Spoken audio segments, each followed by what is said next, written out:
plan successfully, and this necessary. With precise fire, they destroy the enemy. Main events in ATO area during the last day. Towards Luhansk, the enemy continues to follow the tactics of disturbing fire. Upon our position, they are trying to find weak points in our defense. Such provocations are committed in the evening. That is not a big threat for our military men. Yesterday, enemy provocations were near Shastia, to the north from Bakhmutivska highway, near to Zolote and Troitsk. Thanks to using armed equipment and cannons, they were not noticed. Towards Donetsk, they continue fires and provocations near Svetlodarsky line. Yesterday, before the morning, Ukrainian armed forces kicked back the reconnaissance group that moved from Debaltseve. And on that line, they used only small arms and grenade launchers, and the situation is under control at the same time. To the west from Svetlodarsk water reservoir, the situation is much worse. The enemy continues to shell upon front positions of Ukrainian armed forces, and they use armed equipment, artillery, mortars, and they place them in living quarters of Horlivka. From there, they shell. They fire to the north, to Mayorsk and Zaitsevo, and to the west, towards Linsk and Kirovo. During the night challenge in Dzержinsk, 2 civilians were wounded, and they destroyed 4 houses. The enemy became active in shelling upon Ukrainian armed forces from Horlivka to Donetsk. The reconnaissance approached the artillery of illegal military functions with caliber 122 and 152 millimeters. It's about howitz and also reactive system of Hrad, and they were placed in Yasinovata. And they shelled upon front areas, especially on the railroads, Krasnoarmeysk, Konstantinivsk, and also near Novhorodsky and Verkhnyturets. There was a line, several small provocations of militants. Near Donetsk, occupants systematically use ground system on a regular basis in Opetne, Vodyanepisky, in the triangle. Military actions using artillery and tanks, and they continue doing that, using them even during the daytime, and at night they use them non-stop. During the battles, militants used howitz to shell upon Avdiivka. The city suffers because of the fire of militants 2 days ago, and the shells destroyed a gas distribution point there.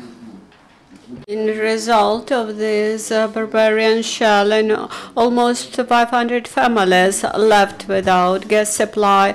TB hospital and private houses are damaged.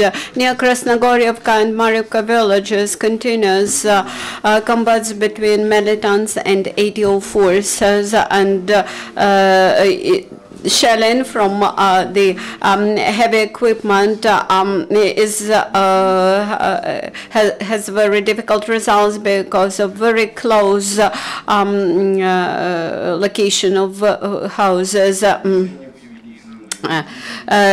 Yesterday near Novobakhmutivka and Marienka there were shellings.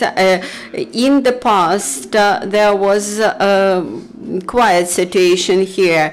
There are intensive combats continues near Mariupol. In the triangle between the Kuchaevka, Samolkovska, Telmanova, the enemy has concentrated considerable forces and heavy machinery, tanks, multi-launching missiles, and small arms trying to take revenge for Starognativka combat. They intensively shelling this region near Gnativka. They has held 40 minutes tank shelling of our first positions to the south of Pavlopil water reserve. They shelled our checkpoints from long distances. Yesterday in NATO there was 3 flights of drones, and in result of combat actions we lost 2 Ukrainian servicemen. They were killed and 10 servicemen were wounded. In Lviv Oblast, the Fearless Guardian exercise continue. The young servicemen improve their skills on patrolling and special operations in the towns, evacuation of the damaged technique. Also, the training and preparation of young soldiers continue.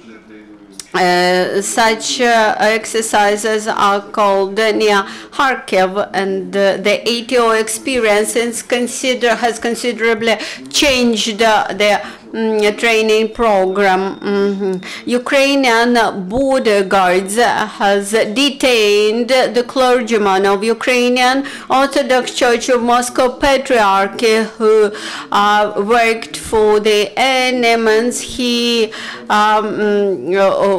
was going he was crossing the checkpoint and has shown the pass indicating that he was a member of Vostok band formation, and thus he was brought to the Special Services Unit. The successful combat against illegal cargoes to the occupied area continues. Our Special Services has detained a driver who tried to cross the front line, and they expropriated 2 million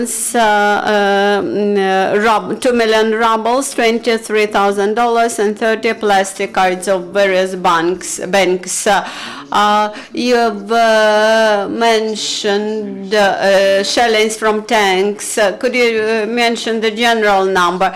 More than 150 different shellings from different sorts of arms was registered during the last 24 hours. This is the biggest number of shelling from the moment of Minsk agreement. Thank you very much for your information. The briefing is over. The next briefing will be at 1 p.m. We will discuss the work of investors.